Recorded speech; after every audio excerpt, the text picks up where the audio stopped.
talk to us. You'll appreciate that there's quite a lot in which we are interested, so we're going to try and keep our questions as crisp as we can. Yes. If you are able to do something similar, we might get through the list. Thank you. If I can start off with a question about the relationship between the UK and the US, which is the nub of our current inquiry. Can I ask you, what is the UK's strategy for dealing with the US in light of recent developments? What are your priorities for the UK-US relationship? And what is your assessment of the extent to which the relationship will have changed in a way that will outlast the current administration? Oh, look, I think the fundamentals of our relationship with the United States are based on immense intelligence capability and shared capability in some areas under the Five Eyes system, huge military interoperability and working together, and we saw that last night over the Red Sea and Yemen. We've got 10,000 American troops based here in the UK, and obviously we are key partners within NATO. So, and the truth is, on many issues we are aligned. But it is true that sometimes we won't entirely agree. And it is also true that there may be differences between political perspectives. But the truth is, you know, whether it is Tony Blair, George Bush, or indeed Starmer, Trump, it doesn't matter who's in the White House or number 10, there are lots of ways in which the UK and the United States have to work together and be aligned. Now, a good opposition, certainly an opposition that is hoping to form a government in a year in which you anticipate an election, is doing everything it can to be close to those who might become the new government. That is why I spent a lot of my period as Shadow Foreign Secretary going to Washington. You know, I'm well known as one of Parliament's Atlanticists, good friends, both Democrats and Republicans. It's why we were with Donald Trump back in September before his election. We spent 3 hours with him. I was with the Prime Minister in Trump Tower, building relations.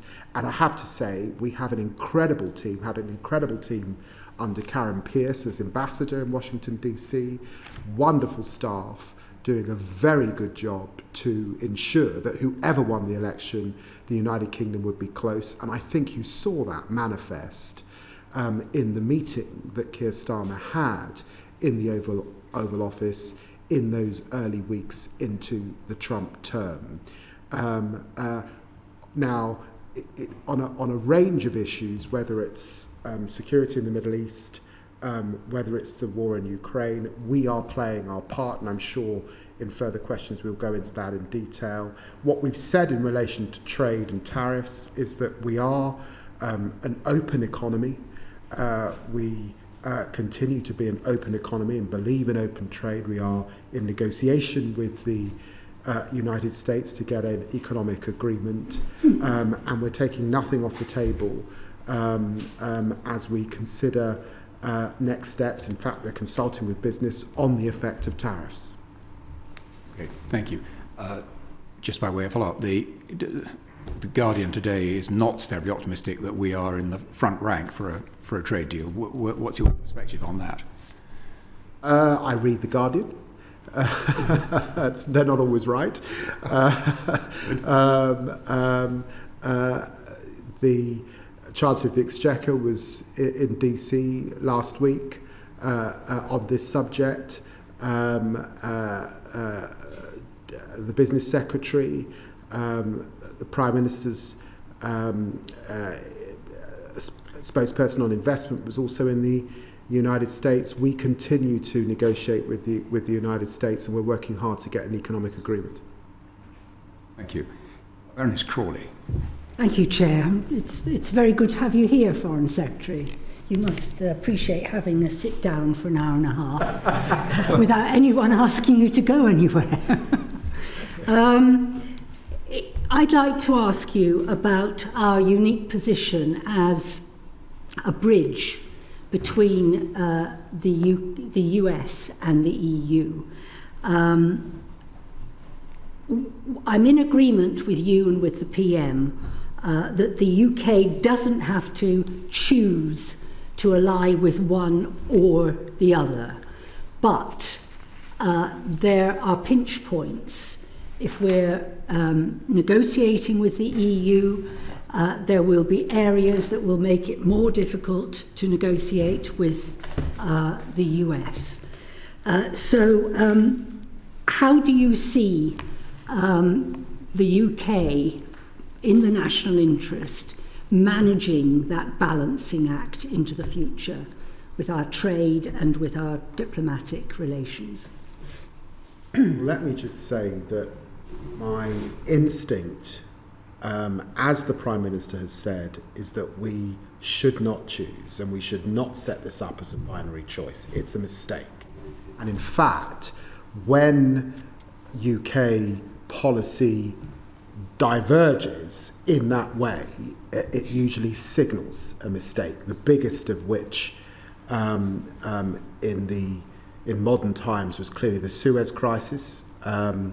And prior to that, you could argue, whilst the Attlee-Bevin government were important in setting up NATO and, of course, in beginning our nuclear deterrent programme, it was a mistake to step out of the coal and steel arrangements that Europe were founding, the beginning, if you like, of the European coming together that we could have shaped had we been there in those early years. So I don't think that the binary choice is helpful. We have to navigate both. Now, clearly, economically, it is self-evident that our biggest trading partner is with Europe combined, and that's why I was absolutely clear. The number one thing that I set as an objective was our EU reset. Right from day one, I set about going to European capitals and engaging. We have a new relationship with Ireland. We've got a new defence agreement with Germany. We will reset Lancaster House with France. And it was very important for me to get to Poland. I'll be there again next week as well. But it's also the case, and obviously on Europe, it will culminate in our summit on May the 9th with the European Union, and Ursula von der Leyen will be back again for that. It's also important that we recognise that we have a very important, large trading relationship with the United States, and outside of the European Union we have an opportunity to sign deals, to forge deals. I hope we're getting close to one with India as well, and that's all in the UK's national interest. Thank you very much. If I could just follow up with the areas where you see the most positive future, as it were, with trading with the United States. Would it be science and technology, AI?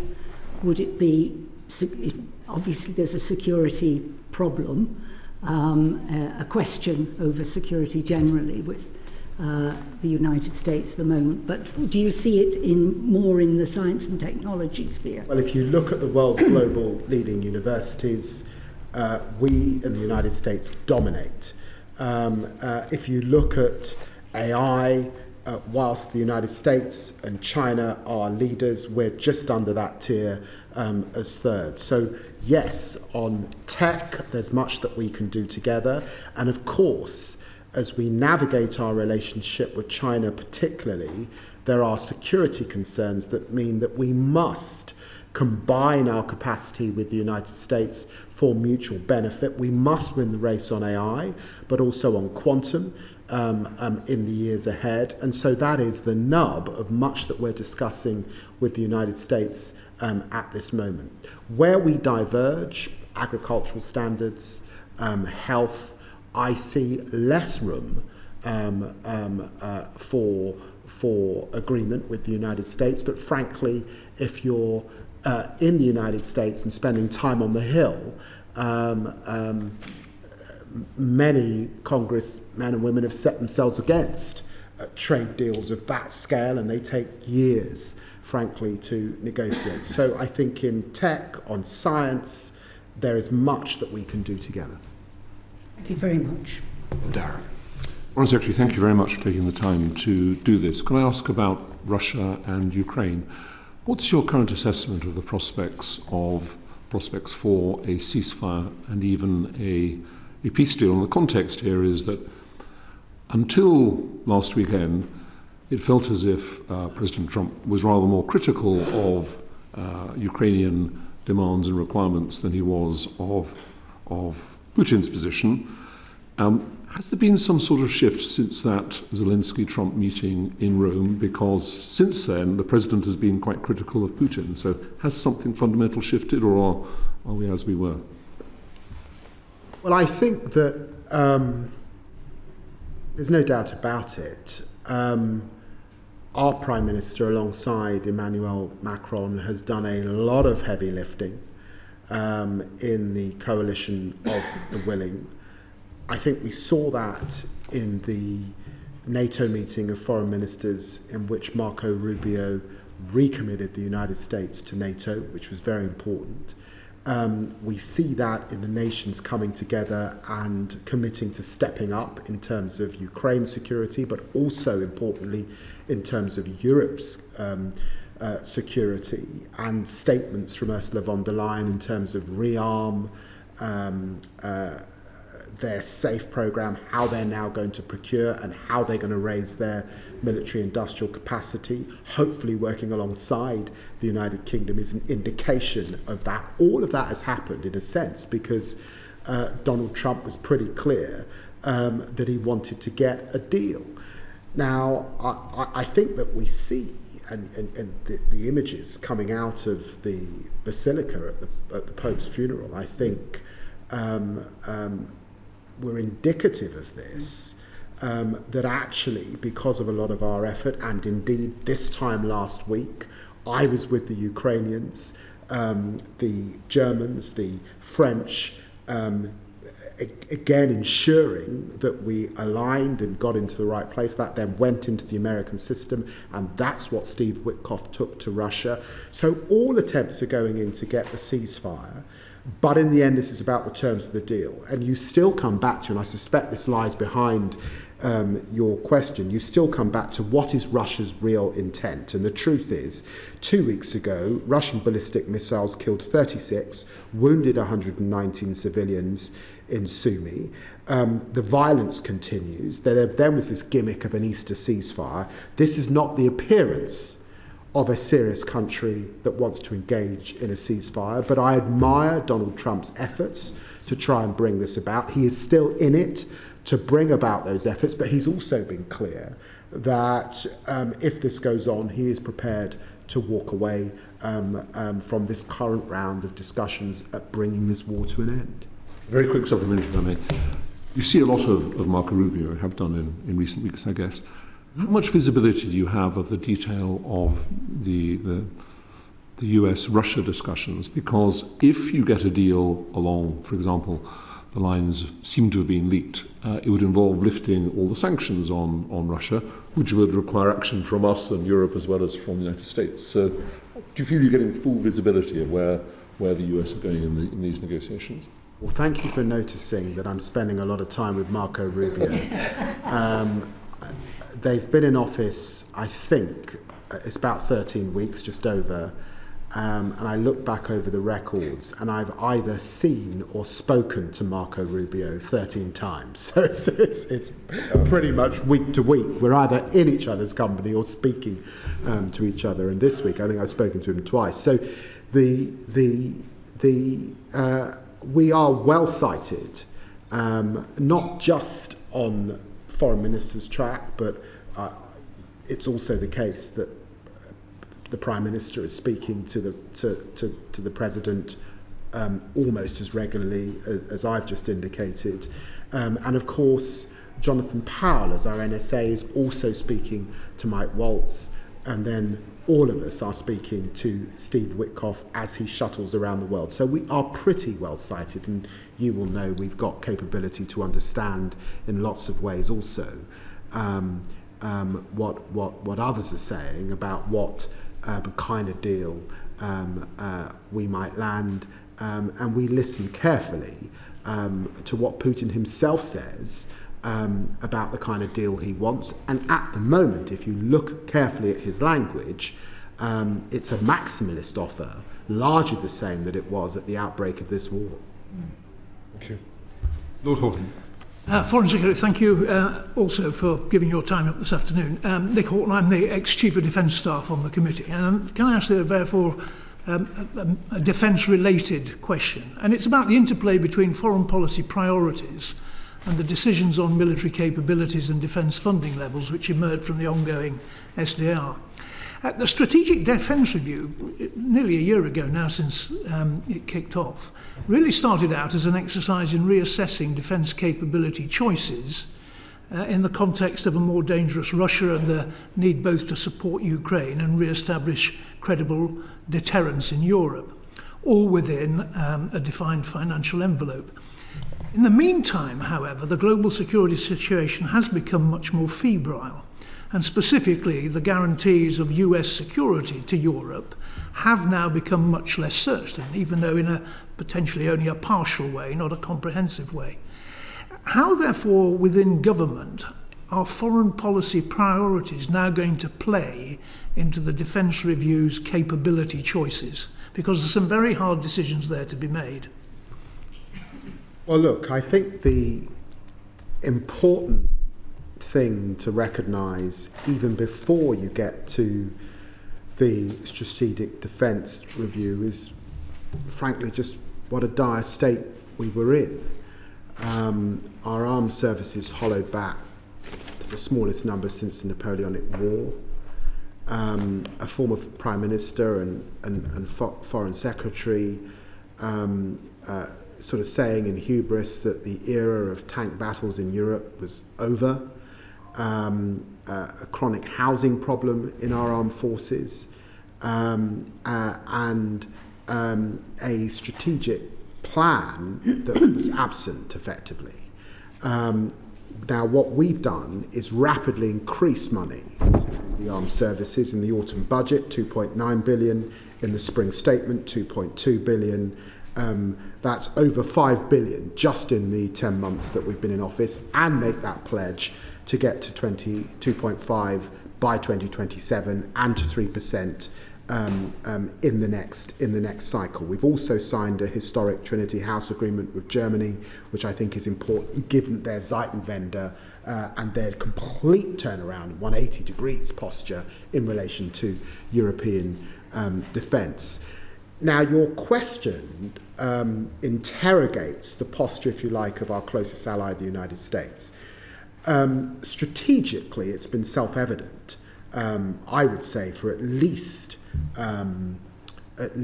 since the Obama administration, the posture towards the Indo-Pacific.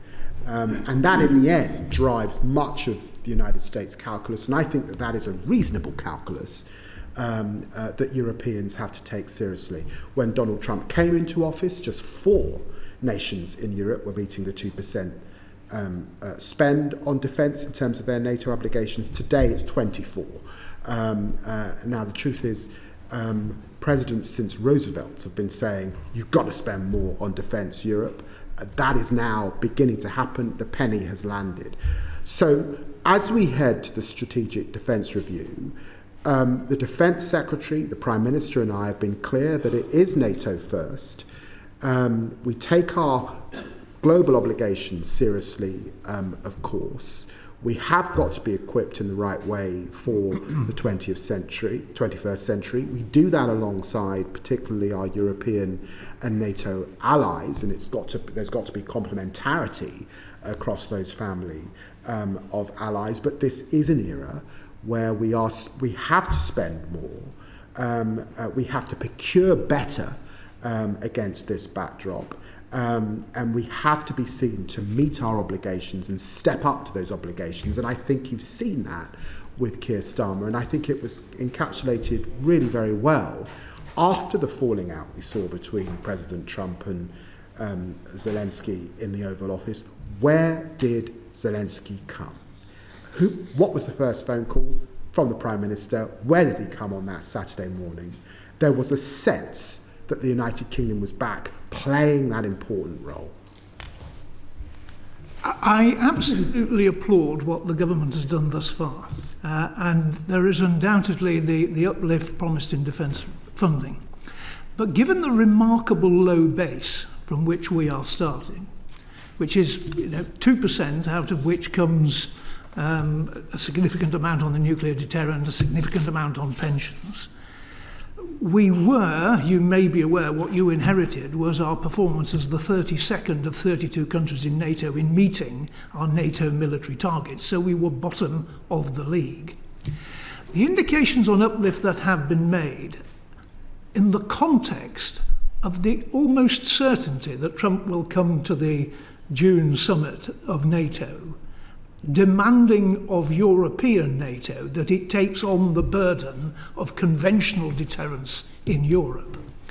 I get the feeling we're spectating a slow-moving car crash between a government thinks it's doing enough and doing all the right things, but a significant delta between what Trump will lay, not just on us, but on the whole of Europe.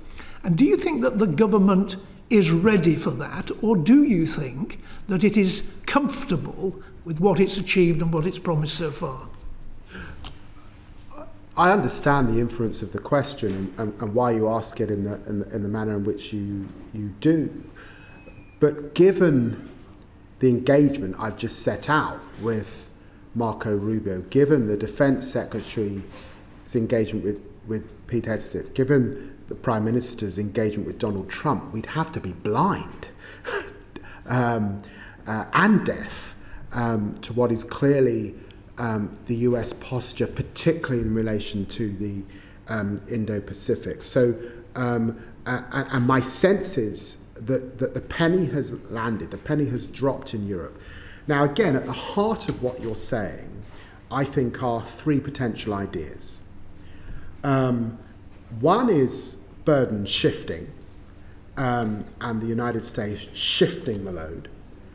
The other is a recalibration of burden sharing across the NATO family, and the other is burden dumping. I think that you sound as if you think that the United States is washing its hands and handing it over. What I heard from Secretary of State Rubio was, and I think all of us did in NATO, was something quite different. They are still committed to NATO. And let's be clear, in relation to Ukraine, Starlink, intelligence sharing and capability, the money that was signed off under Joe Biden, which goes right into the autumn, all still there. But they are making demands on sharing and shifting. And I think they're reasonable demands that actually other US presidents have all had. This president has a particular style, but actually Europe is paying attention. Lord Alderdice. Thank you very much, Lord Chairman. Foreign Secretary, we have a world that is changing quite radically and unpredictably. And one change is that even during the depth of the Cold War, there were diplomatic and political and professional and scientific exchanges and meetings going on. Even our nuclear physicists from the Soviet Union, United States, United Kingdom, France, were meeting with each other through Pugwash and the American Academy of Sciences and the Russian Academy of Sciences. All of that stopped with the Russia-Ukraine war. In a context where the US administration is now engaging directly with the Russian leadership, what channels of communication and dialogue are there, if any, between the British government and the Russian leadership? Are there any things that you can tell us about that, other than that we have an ambassador of the Security Council who obviously engages from time to time with his Russian opposite number?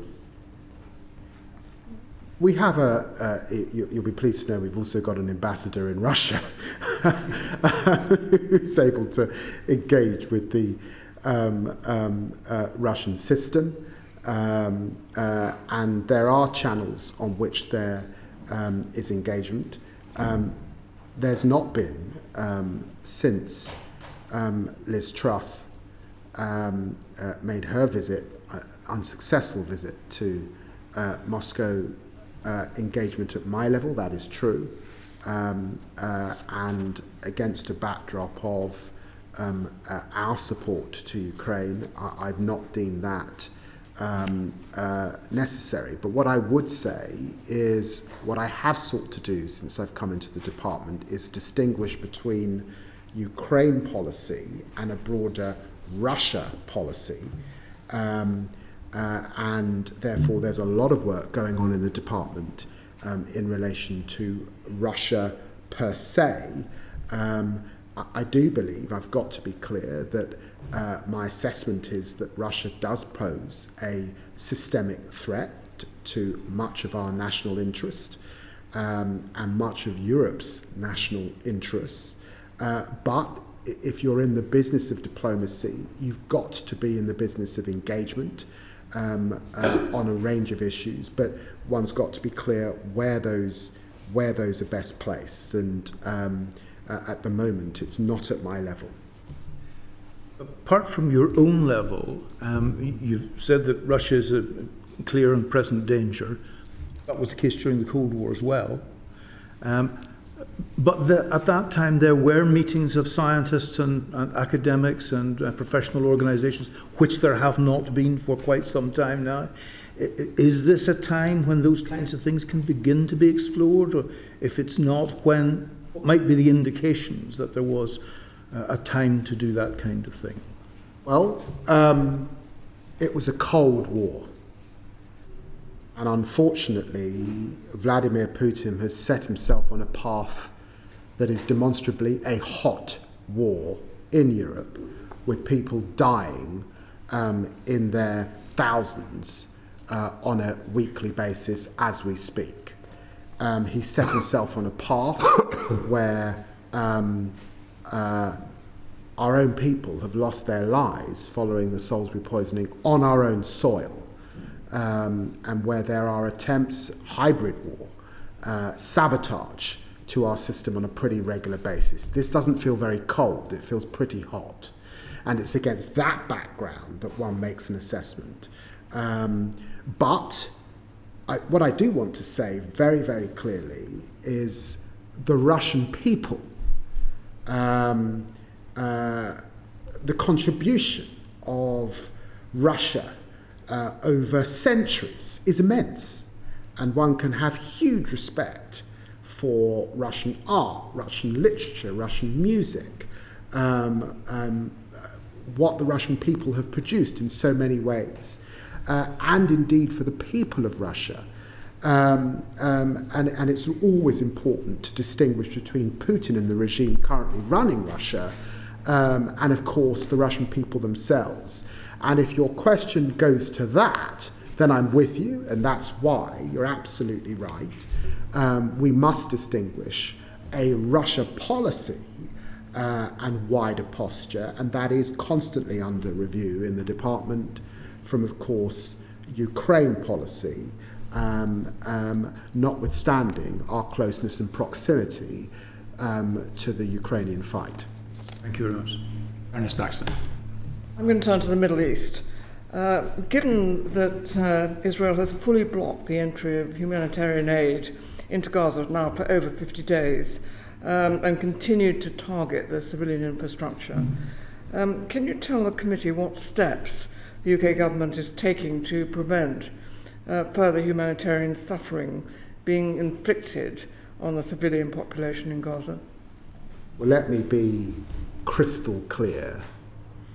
The blockade that Israel is undertaking now of necessary aid into Gaza is horrendous.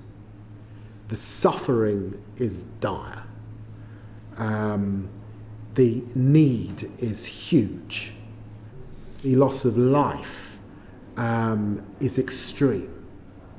And we have been absolutely clear, and just last week, as an E3 alongside France and Germany, we were very clear in our statement condemning the blockade that exists at this time and the need that we see in Gaza. And you know, I've been very clear, and I was clear just a few weeks ago in person to the Israeli Foreign Minister about their obligations, and to Minister Ron Dermer, their Minister for Strategic Affairs. I was in Qatar and Oman at the weekend, and of course had extensive discussions with them about the current situation. Of course, the Qataris have played an immense role getting us to a place where we got that first ceasefire. We want to get back to a ceasefire, and so there's a lot of diplomacy to get us back to that ceasefire, and of course to deal with the issue of how do you deal with Hamas. So I think, I would imagine all of this committee accept there are legitimate concerns for the Israelis in terms of their security going forward. Now, it's my belief that that will not be solved militarily. In fact, if it would be solved militarily, you might have seen that happen in the since October the 7th. It's now gone on for some time, and it hasn't happened. We saw when those hostages come out, those men with masks and Kalashnikovs, Hamas was still there. So how do you deal with Hamas? Well, what I was talking to the Qataris about, what we talked to the Israelis about, is this takes an exit for the Hamas leadership that's still in place, probably to a third country. This takes a proper demilitarized position for Hamas in the system, similar to what we undertook in Northern Ireland. The arms have got to be laid down, and it takes a zero-tolerance approach to the governance of Hamas. That's why I signed a memorandum of understanding just yesterday with Prime Minister Mustafa of the Palestinian Authority. Support the Palestinian Authority in their reform, because we believe, if you believe in two states, there has to be a place for the Palestinian Authority. They need reform, but we continue to support them. Thank you. I've just seen the letter you wrote yesterday to the chairman of this committee, and I think many people will welcome your outrage and feel the same level of indignation about what's happening. But I want to just quote one line back to you, if I may. In it you say, "The Israeli decision to block aid supplies and power in this way is intolerable and risks breaching international humanitarian law. Humanitarian aid should never be used as a political tool." Why risks? It is breaking humanitarian law, surely. And I think many people who read this letter and hear what you're saying would agree with it all, but they'd want to know a bit more about what action you're taking. And action has to be more than criticising the Israeli government. We've been doing that for a long time. It doesn't lead to any changes. I have taken action. The first day I was in office, I instigated a review on our arms sales to Israel. And with regret, I announced in Parliament back last September that we would not be continuing to supply arms that Israel can use in Gaza, because I believed, on the basis of our export licensing regime that was set up actually or revised under the last government, that there was a clear risk of a breach of international humanitarian law. That's the criteria I used against that sober assessment that was made. At that time, the last government, and the last time I saw that Lord Cameron was before this committee, the committee pressed him on restoring funding to UNRWA. I restored funding to UNRWA. There were concerns about just how much aid and commitment we were giving to Gaza. I increased our spend in Gaza, notwithstanding the issues about the aid actually getting in. So I have acted. I've now been to Israel, I think, 3 times in this last period. There's been a lot of engagement, of course, with Arab partners. I support the Arab plan. We want to improve it, particularly in relation to Israel's security and Hamas, and that was why I was in Qatar at the weekend. So a lot of diplomacy, a lot of engagement, a lot of working with partners.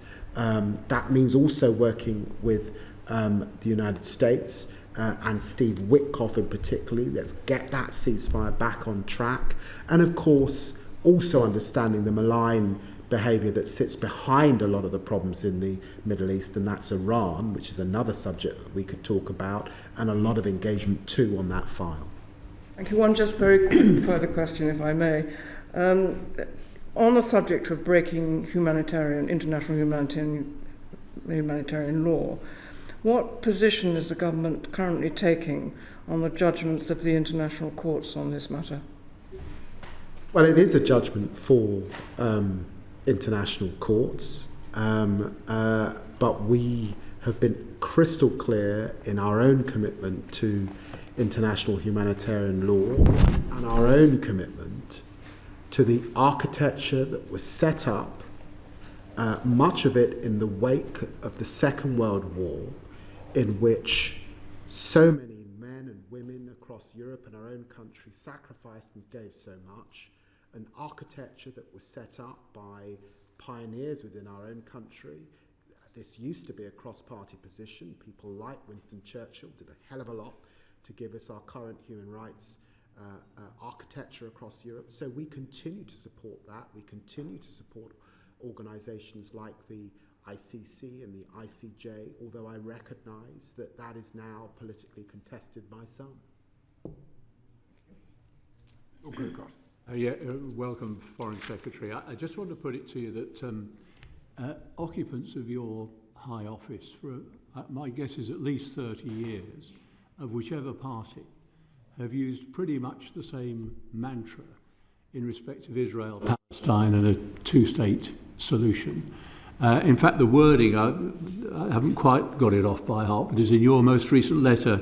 The solution is grounded in a two-state solution that will guarantee security and stability for Israel alongside a sovereign and stable Palestinian state. I can't think of a foreign secretary that wouldn't have said that.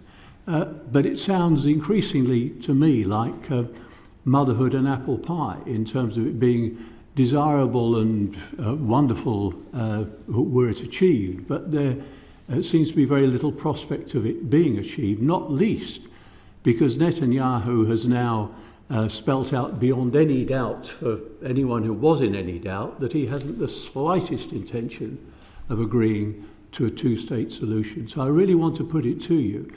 Does this foreign policy objective, consistent over so long, any longer have any possibility of realistically being a solution? Well, let's step back first of all and let me be frank about the kind of person I am.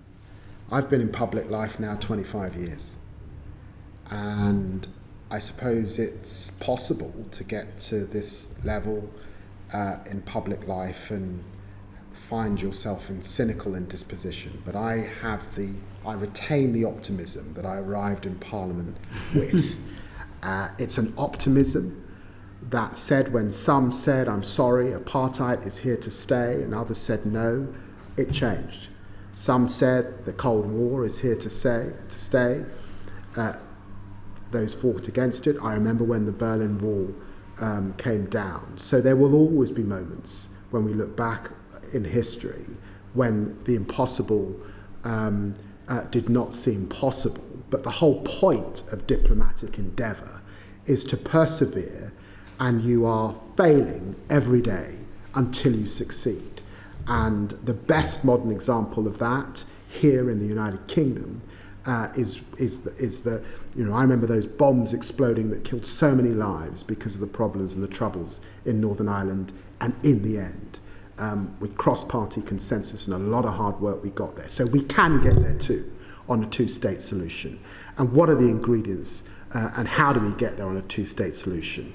Well, again, let's give the current President of the United States some credit for the Abraham Accords, and let's continue to press hard to get to Saudi-Israel normalization. And on any analysis, it's hard to see how you achieve that prize of normalization without two states. Let's focus on what we can do to give Israel the assurance that it needs in relation to Hamas.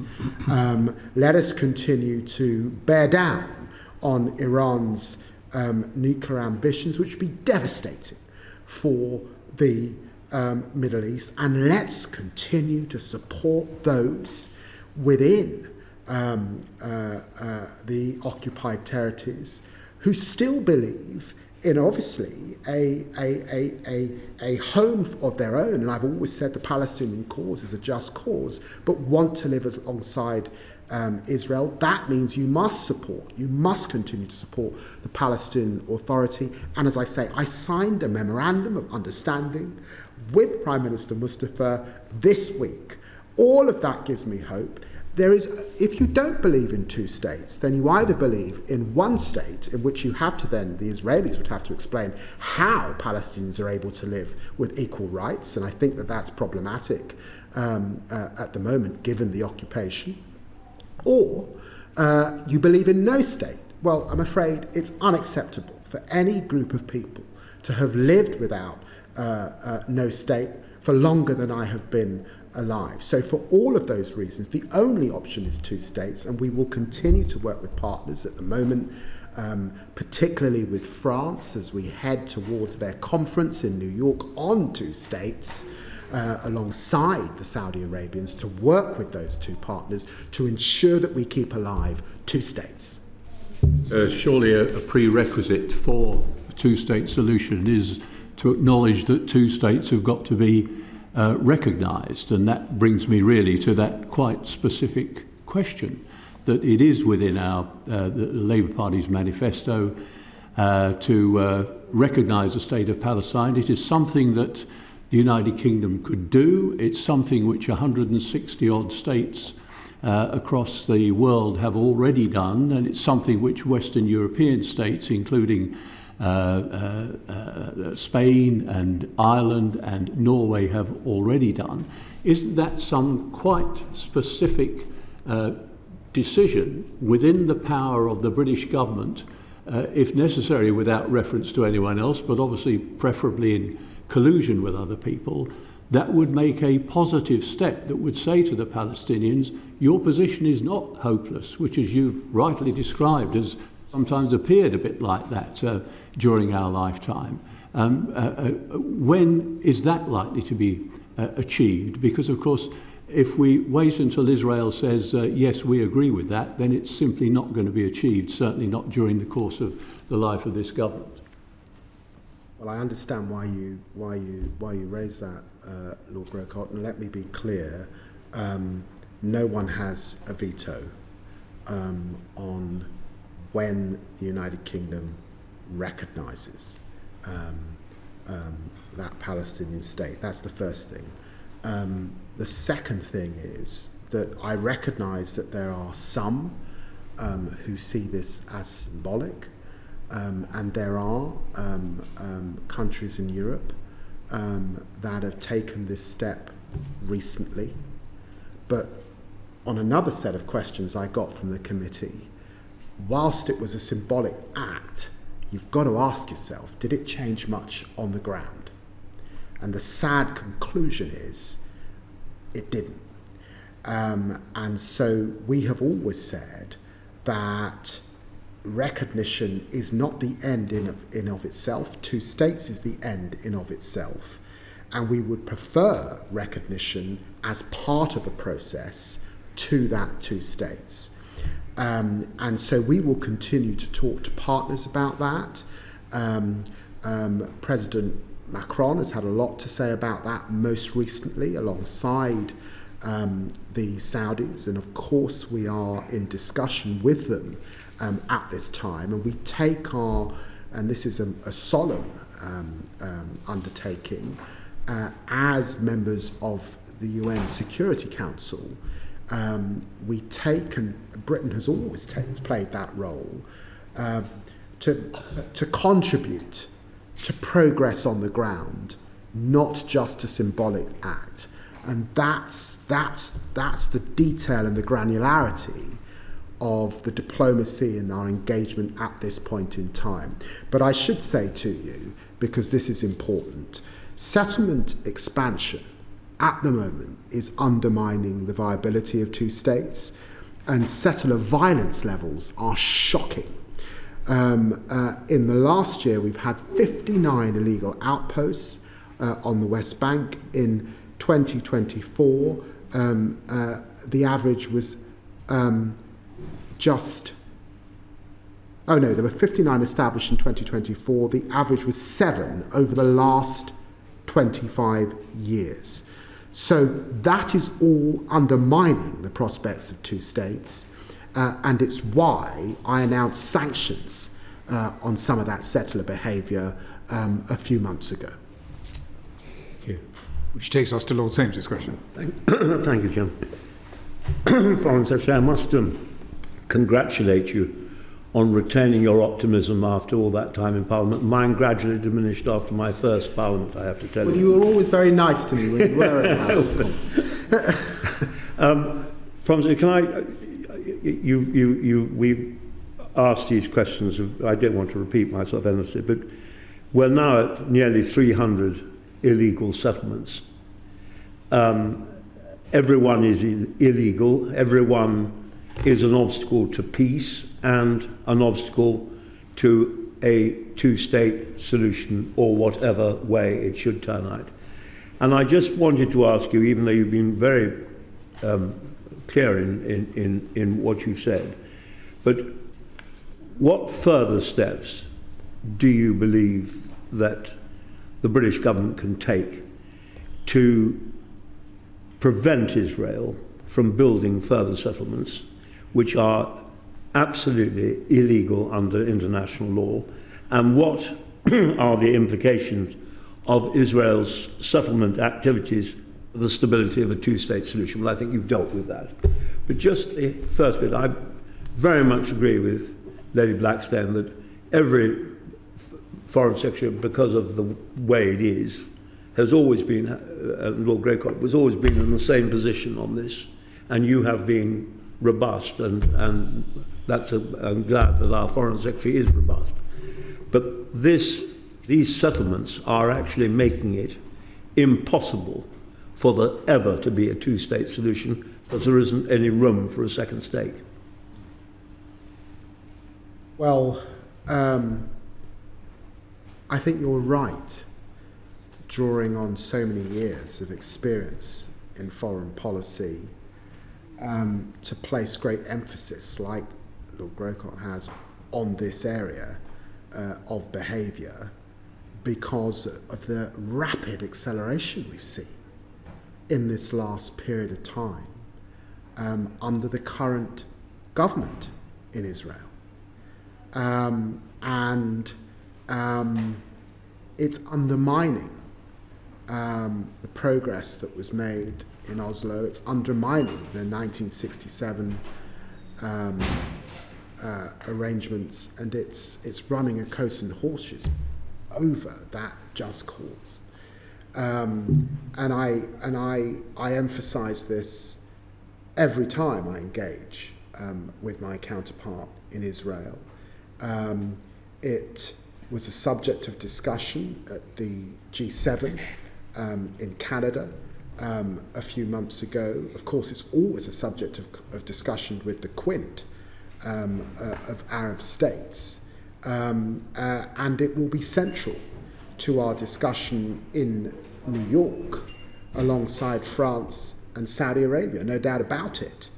And it's why I announced some sanctions, and of course that is kept under close review, as you would expect, because we have a solemn obligation which begun with Balfour, and we are very, very serious about that obligation, and we must live up to it. But I indicated before that I'm an optimist. There have been moments of tension and fear, no doubt about it. October the 7th was a grim and horrific moment. And lets us remember that there are hostages who are still not with their families at this time. But even against that backdrop, there was progress in the Middle East after terrible wars in the past. Let us seize this moment to get progress, notwithstanding how grim it is at this time. Thank you very much. Well, Darren. Foreign Secretary, we could just move the focus to the east a bit from the Middle East. What's your assessment of the escalating tension between India and Pakistan in the wake of last week's appalling and deadly attacks on tourists in Kashmir? And the context here, as you know better than I do, is reports, rumours that the Indians are under pressure to contemplate some sort of military response to those attacks. Well, let me be clear that the terrorist attack in Indian-administered Kashmir, the Pahalgam area, was horrific. And as you would expect, the UK condemns that terrorism and extremist behaviour. And when I spoke to Foreign Minister Jaisankar a few days ago, and he outlined what had happened to these tourists, stripped, shot in the head, it's been devastating, of course, to the public in India particularly. So we send them our deepest condolences. It was also important, of course, to speak to Pakistan's Deputy Prime Minister and Foreign Minister Dar. And I recognise that this is a very sensitive situation, and there are real risks, very real risks, to regional and wider stability at this time. And we should remember there have been, I think, 3 wars between India and Pakistan since the independence of those countries. We're keeping our travel advice under constant review. We've already issued factual updates about the closure of the Wagai border. British nationals should be aware at this time of the geopolitical tensions, and I'm deeply concerned about the impact of any escalation would have in the region and those living and working or travelling there. We estimate at the moment that there are over 1 million British nationals, 1 million British nationals and dependents across India and Pakistan. So, of course, I'll be reviewing our plans with ministerial colleagues in the coming days. But I want to say that this is a very different situation to evacuations in other crises in recent history. The challenge of a significant escalation would be of a different order, and that is why because we are talking in the end about two nuclear powers, that all efforts on diplomacy are going in. It's why I spoke to my counterparts. It's why our NSA has spoken to his, of course. It's why we're urging de-escalation and cool and calm heads, notwithstanding the tensions at this time. And of course, I spoke to Secretary of State Rubio about this a short while ago as well. Thank you. Baroness Fraser. Thank you. Foreign Secretary, given your recent visit to Beijing, could you tell us what surprised you, or perhaps what disappointed you? What is your assessment of the UK's relationship with the People's Republic of China, and how do you think the Chinese leadership view the UK, and what are the government's priorities for UK-Chinese relations? Well, look, thank you for the question, and let me just give the context, I think, because I think it's important. We have come out of a period of inconsistency, vast inconsistency between the golden era of David Cameron and drinking a beer with President Xi and the Liz Truss approach to China, and the disengagement, the complete disengagement. So when I went to Beijing, I was going after 6 years of disengagement of activity, really, from China. And so I've been really clear. I was clear in opposition, clear in office. There are areas where we cooperate with China, and we must cooperate with China. Things like climate, global health, very important areas. We can trade with China as well. The United States has managed to increase its trade with China. This is prior to the tariffs. Increased its trade with China whilst being really tough on issues of security. So there are areas where, of course, we'll compete and where we'll challenge. And when I was in China on Jimmy Lai, on the situation in Hong Kong, on the sanctions against British parliamentarians, these are areas where we will continue our human rights concerns in Xinjiang. We will continue to challenge China most definitely. We're doing a complete audit of our relations with China. We've got a national security review underway that will also publish shortly. So we're clear-eyed about our relationship, but I think it has been important that I have been, my counterpart has come from China, that the Prime Minister has indicated that he will go to China, that the Chancellor of the Exchequer has been there, that the Net Zero Secretary has also gone, because in the end, this is a global power that it's hugely important that Britain has a relationship, is engaged with, able to disagree, and sometimes pretty vociferously, but also able to act in our country's national interest as well. Thank you. You mentioned that you're undertaking an audit. This committee produced a report on China in 2021, before my time. It criticised, as you have alluded to, the then government's approach to China, and it called for that the government needed a clear, unified strategy. So has this changed, and if so, how? And as a subset of that, the report also identified there was a deficiency in China-related knowledge and expertise within UK government and civil service. Has this been addressed since 2021, or do you feel that this is still could be the case? Well, the China audit, I think, will address that issue. And I have been very clear, and I've said this to the new Perm Sec, who's just alongside me, that capability in the department's really important. that's actually both in terms of our embassy in China.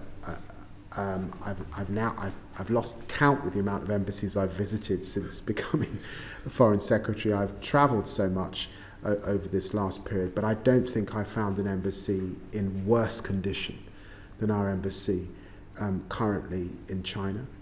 And I've been really clear that in terms of capability, Mandarin speaking, and the next generation of capability of diplomats, that in this change cycle that we're in and the 2030 ambition that the PermSec can say a bit more about, we do have to ensure that we have that capability across the range, and Mandarin speaking is a fundamental part of that. And finally, because I've just got a little bit of time, China's Belt and Road Initiative has become the central instrument of Beijing's global influence strategy. As Western commitments to aid decline, particularly with our own cuts to budgets and to the US AID program, how can we ensure that China's not just stepping into the breach? Well, I think that is a topic of concern. And it's why I have been clear that here in the United Kingdom, we have not made an ideological decision to abandon our development commitments. Even after the changes that we have made, we will still be the 6th biggest development power and spender, and that's hugely important. 1, and 2, actually in the calibration that we've made, and I see it a bit like an accordion. If you look over the last 50 or 60 years of the UK, if at one end of the accordion you have hard power, then you get to diplomacy and our diplomatic footprint across the world and our work in the multilateral system as well as bilaterally. Then you get to soft power,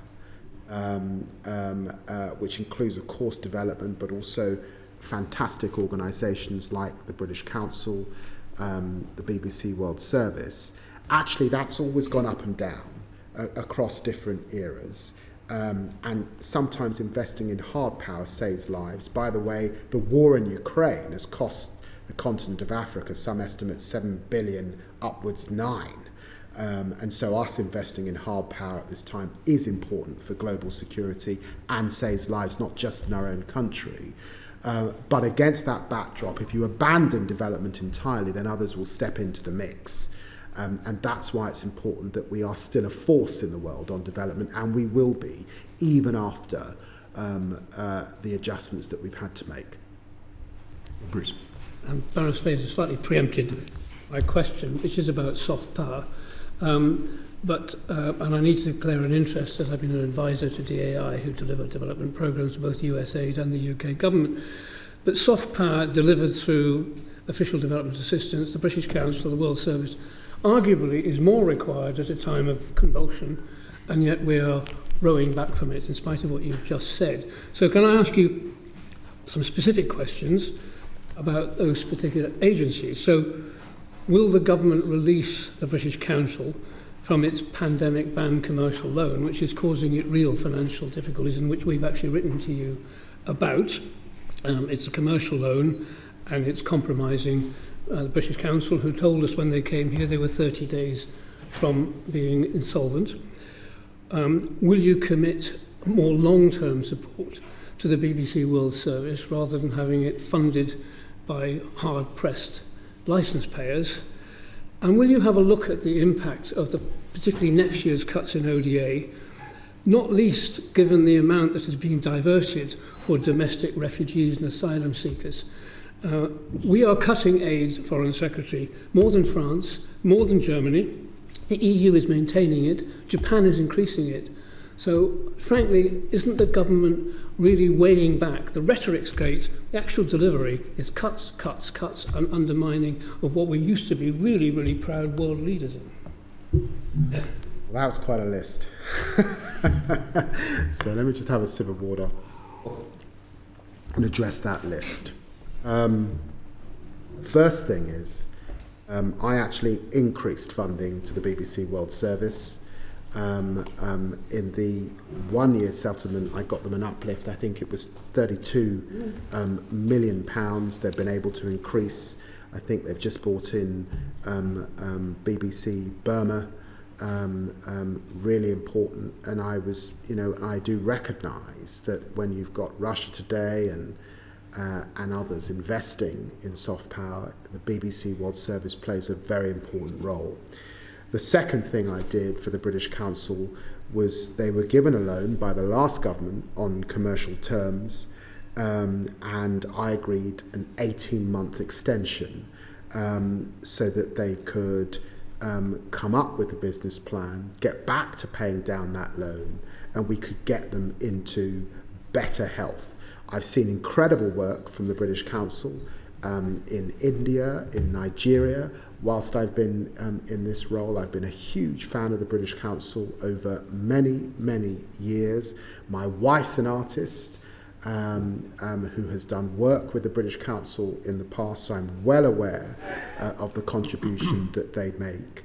And so that is why I got them the extension. Now, as I said, in terms of the decisions that we've had to make in terms of ODA spend, we will still be the 6th most important development player in the world, and we have not made an ideological decision to abandon aid entirely. That has not been our approach. It is true that when you look across Europe, whether it's the Netherlands, whether it's Germany, France, that we are seeing a reduction in spend.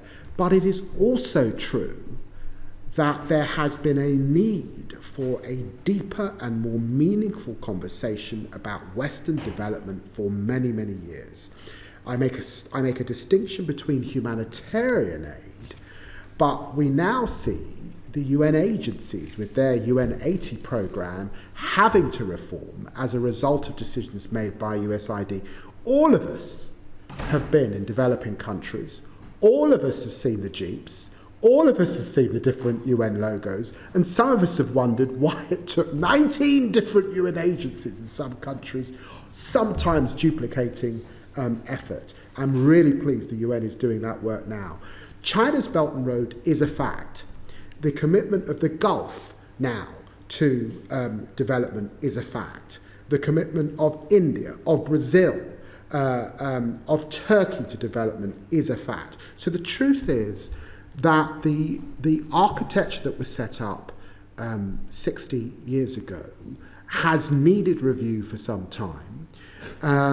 Our review is committed to ensuring that in Gaza, in Sudan, in Ukraine, we meet our obligations. We continue to support fantastic organisations like BII, which do an incredible job. We will still be there on climate, and we will still try and support the poorest in the most fragile states, which is why I made my commitment to Sudan. But the truth is, we do have to recognise that a conversation about reform is long overdue.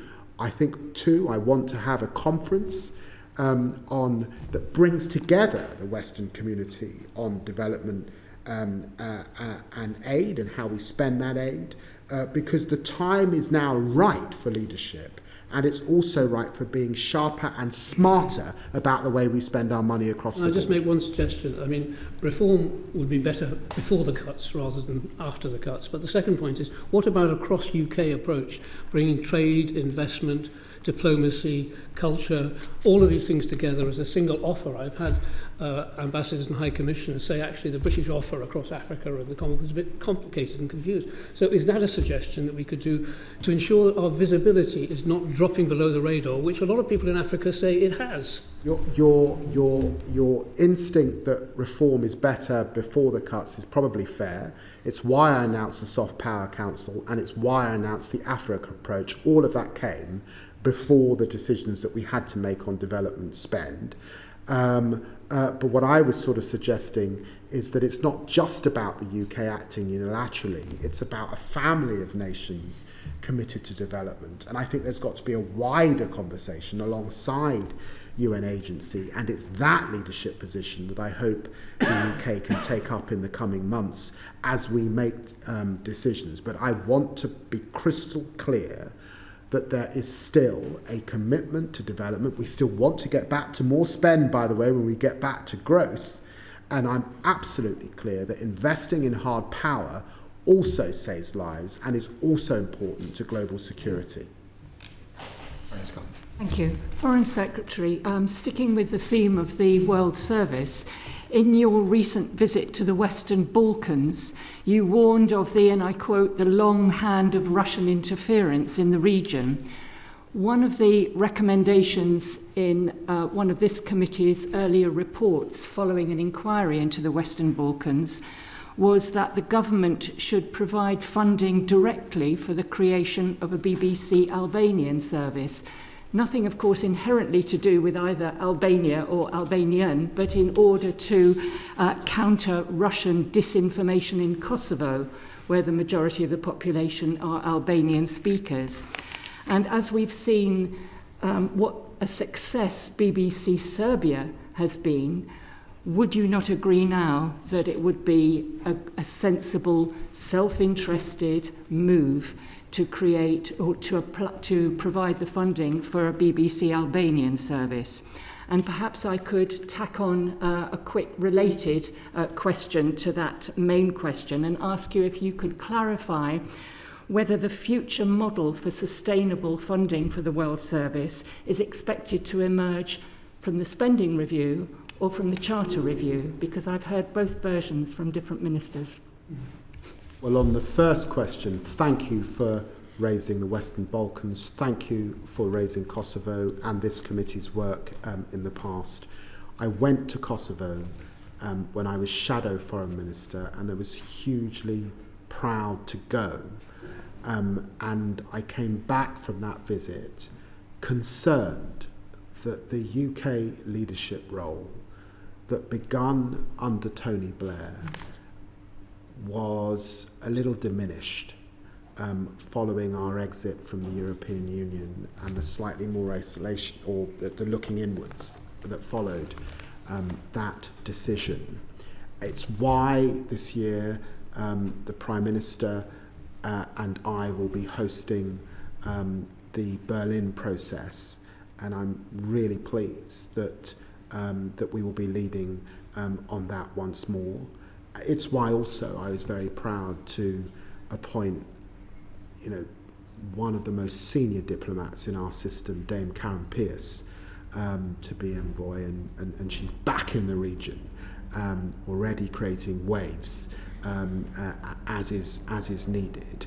And I'm hugely concerned at the moment about Russian disinformation and influence. I'm very worried about what's happening in Bosnia-Herzegovina and the Republic of Srpska. It's really very, very challenging and worrying indeed, and it's why we have to be present. Your question about the BBC World Service is well put and well made. These have to be matters for the BBC, not for the government. But what I will do is I will write to the BBC and indicate to them that I am sympathetic to the position that this committee has put, but it must be properly a matter for them. Of course, the overall settlement will be determined by the spending review, but the Charter review is vital and fundamental in this regard, because in the end, the BBC derives much of its funding from that Charter review, and that necessarily affects the BBC World Service as well. And so both, I think, are pertinent to the subject at hand. Thank you. Well, Bruce. Just very quickly, can I ask you a question about Sudan? Obviously, you hosted the London conference. which was perhaps predictably inconclusive given the difficulty. Do you see what the next steps could be, given that there are agencies outside that are turning it into a proxy war? What can the UK do with partners to promote the opportunity for actual internal negotiation involving citizens, involving women, to try and deliver a Sudan-based solution rather than one that is being driven by external forces who have other interests than the welfare of perhaps of the people of Sudan? Well, let me say from the outset, having gone to the Ardri crossing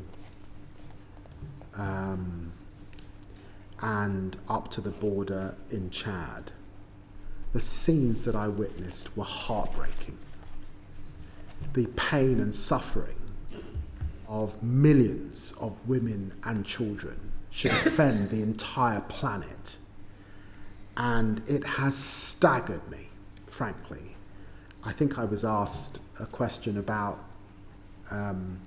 what I had or had not expected in this role. It has staggered me, the indifference and the lack of outrage at the catastrophe that is the crisis in Sudan at this time. And so one of the reasons that I had the conference and the convening here in London was, of course, to achieve greater pledging and money for the people of Sudan, and we achieved that with 800 million committed, which is hugely important, given I can't say that the war will come to an end in the coming weeks. 2, to bring all of those who have a stake in this crisis around the table and into the room, and we were able to issue a chair's statement. And if you read that statement, it was a good piece of work, drafted, of course, by tireless officials, and I must thank the whole team that were working on this in the department for their huge endeavour over many months to land this conference. And of course it put a spotlight back on this issue nationally and internationally, which was precisely what I wanted to do. As you know, a few months back I put down a resolution in the United Nations. Unbelievably, Russia blocked the resolution. Russia, who claims to stand with African nations and be this great voice for the global South, committed to even more suffering in Sudan. I hope that they will think again. There's a lot of diplomatic effort going in to try and get the Russians to think again. And we will continue to work with partner countries, and specifically to bolster and work with the African Union, because we have got to have Africa-led approaches to Africa's conflicts, supported by the international community, but alongside the African Union. And all of that effort will go in over the coming months. Thank you. My question is about Colombia. So I'm taking you to a different part of the world now, which generally gets much less attention than it deserves, despite the excellent work of the UK as penholder for the peace accord at the Security Council. And I was very pleased to see only earlier this month in the report to the Security Council that you emphasise the UK's full support for the UN mission of verification for the peace accord.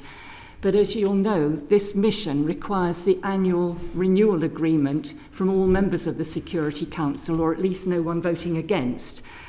And as the current mandate expires in October, it's not clear at the moment what the US's position might be on renewal, and it would be disastrous, of course, if it decided to vote against. So I'd be very interested to know, Foreign Secretary, what your assessment is of that situation, and also your assessment of the prospects of resuming the peace talks with the ELN, which broke down in January.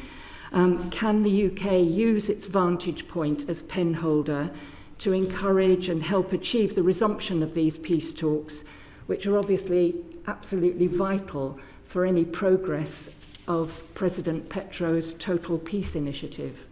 Well, we certainly welcome the Colombian government's commitment to its implementation and the 2016 peace agreement. I met with the Colombian foreign minister in my office a few months ago. I saw him again, I think it was at the G20, or it might have been in New York. I hope to get to Colombia soon. I haven't discussed this issue with Secretary of State Rubio, but now that you've raised it, I will, given I speak to him on a pretty regular basis. And we have discussed, he takes a great interest, of course, in South America, Latin America and the Caribbean. We've discussed, obviously, the very concerning situation in Haiti and the situation between in Venezuela. But we haven't discussed Colombia, so I'm very happy to raise that with him. Thank you very much. Ms. Crawley. Thank you, Chair. Given the uncertain times we live in, I mean, I'm assuming that we'll be still talking about President Trump and not Pope Trump in a few weeks' time. But we do live in extremely uncertain times. And I wondered what you were doing in-house to review the way the FCDO is working, how the departments are bringing forward plans within the context of this new diplomatic world that we live in. Well, I'm going to bring the Perm Sec in here because I saw that David Cameron was so mean he didn't allow Philip Barton to get a word in edgeways last time, and I'm determined not to follow that path. But let me set the vision and then ask the Perm Sec to talk a bit about the how, because this is really important. I am the first Foreign Secretary since William Hague to have shadowed the role in opposition for 3 years, and to be able to come to my own assessment and obviously to speak to lots of people about where we needed to do better. There are thematic issues that have been important for me to set in the right place in the department. So I think we've got to do better on growth. We've got to be the international delivery arm of the government on growth and economic diplomacy. We have a huge role to play on migration, on returns, but alongside the Home Office, on the upstream work in countries. And so I'm really pleased that we've set up a joint unit working alongside the Home Office on that issue. There's more to do on illicit finance. And we have to meet our climate commitments and continue to lead in the world. And with COP coming up in Brazil, I think you'll see a lot more of that with the UK standing alongside our Brazilian partners. So there's important thematic work that we have to do. But I also felt when I came into the department that we weren't embracing technology enough. The AI revolution is happening before our eyes.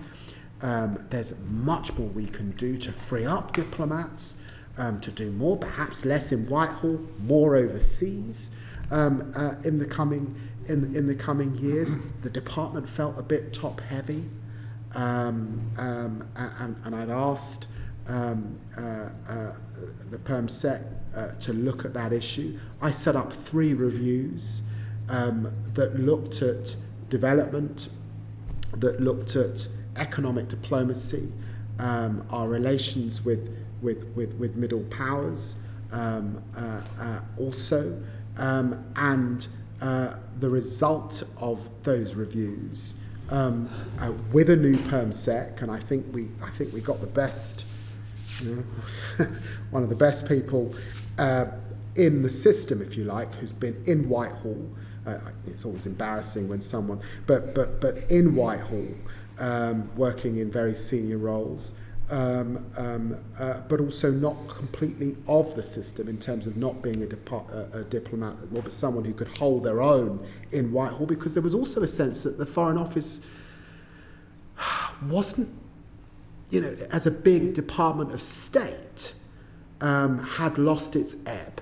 So that was what I found in terms of the vision of what I wanted to achieve. And the Perm Sec's absolutely in the weeds of how we're now going to do it. Thank you, Foreign Secretary. Given the time, I'll be brief, Chair, but thank you for the opportunity. And I should say, before I say anything about the department, it's an absolute pleasure to be in it. And as you've been hearing for a while now as a committee, the work of the department is extraordinary. And so it's a real privilege to come and try and lead my civil service colleagues who are doing extraordinary things in very tough places often. But as the Foreign Secretary says, you can't expect to win if you're standing still. And so what we're thinking about at the moment is, given that the department now has 6 clear priorities, the Foreign Secretary's just laid them out, from growth to development via security in Europe and climate and development.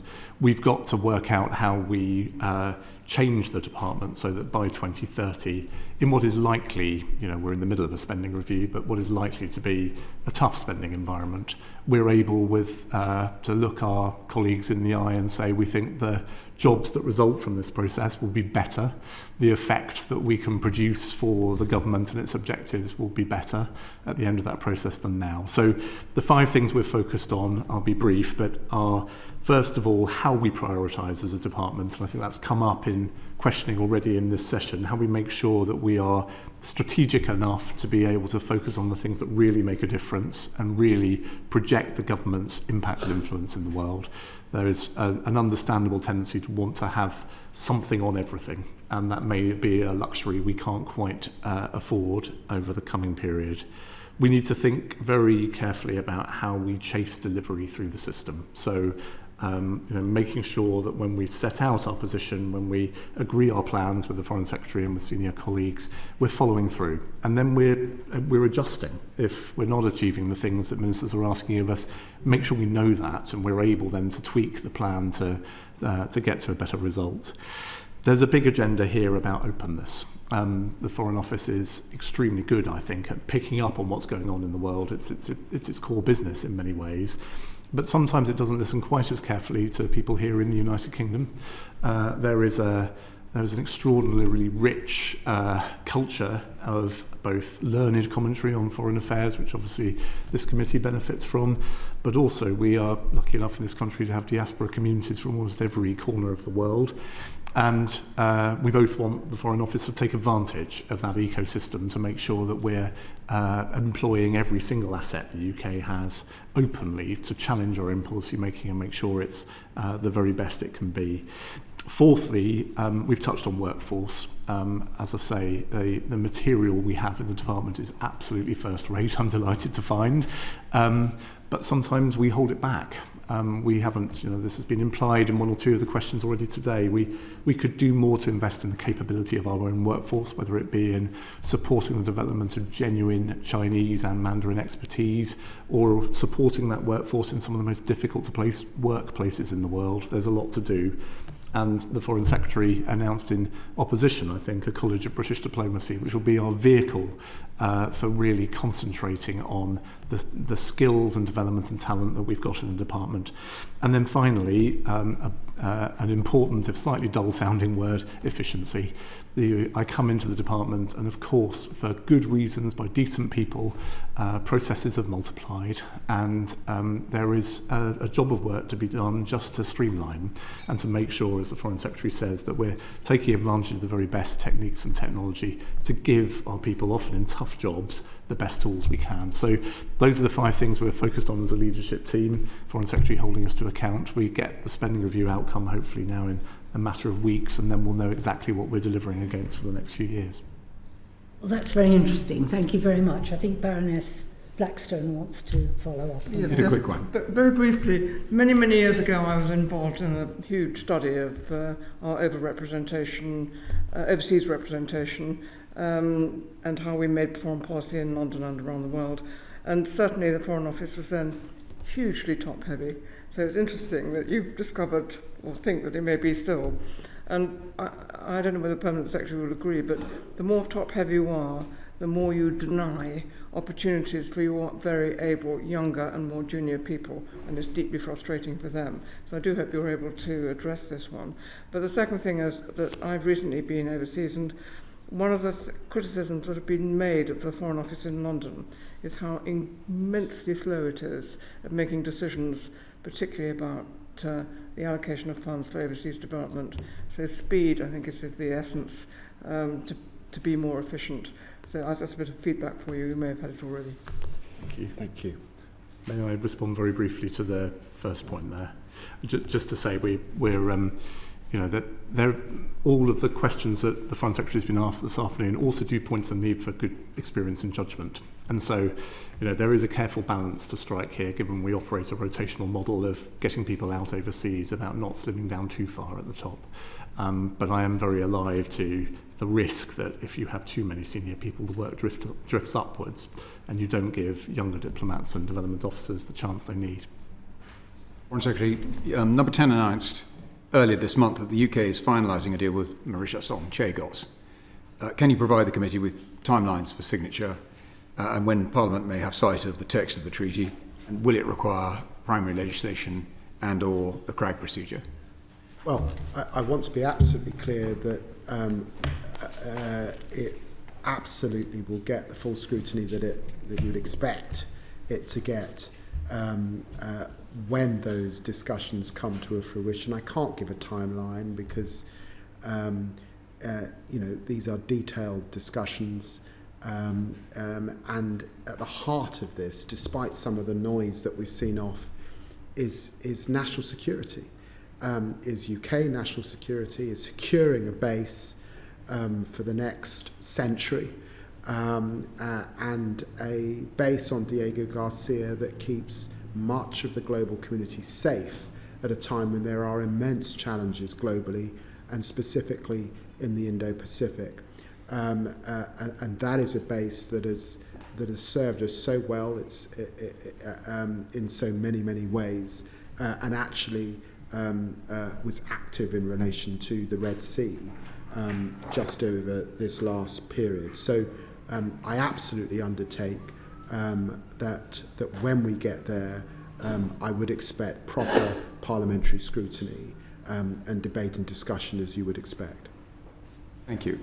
We've got time for Baroness. Absolutely. One more. Final question. Not in relation to Chagos, but going back to something that both of you have mentioned in different answers, which is the importance of Mandarin expertise. You've both mentioned that. I just want to be sure that you're aware that currently the Department for Education is considering whether it should renew funding for the extraordinarily successful Mandarin Excellence Programme, whose funding expires in August this year. And you clearly understand the importance of producing a pipeline of British nationals who are Mandarin speakers for diplomacy, for security and for business. So I do hope you will make the views of the FCDO and the needs of the FCDO known to the DFE before it makes a decision that would be a very backward-looking decision if the Mandarin Excellence Programme were to be cut. Let me just say one last thing to the committee that is important. It runs through much of, I hope, my contribution and the outlook of the department. I set it out in opposition, and I think it's stood the test of time. And that is that the posture of the UK has got to be one of progressive realism.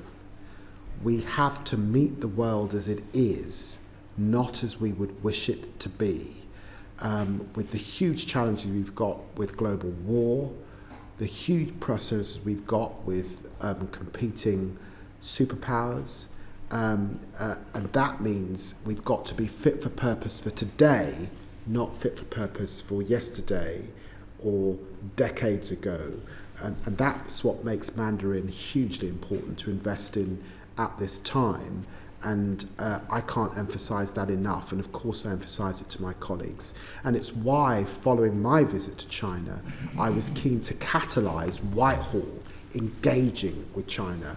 And because we had been absent for so many years, actually this is not just ministerially, I think there was quite a lot of nervousness amongst officials. How do we engage with China? And so the capability bit, sometimes it involves speaking the language, but also being empowered to engage is fundamentally important. But of course you do it very clear-eyed about the challenges as well. Thank you. Foreign Secretary, thank you for giving up an hour and a half of your very busy time. Thank you. I look forward to coming back. Hold you to that.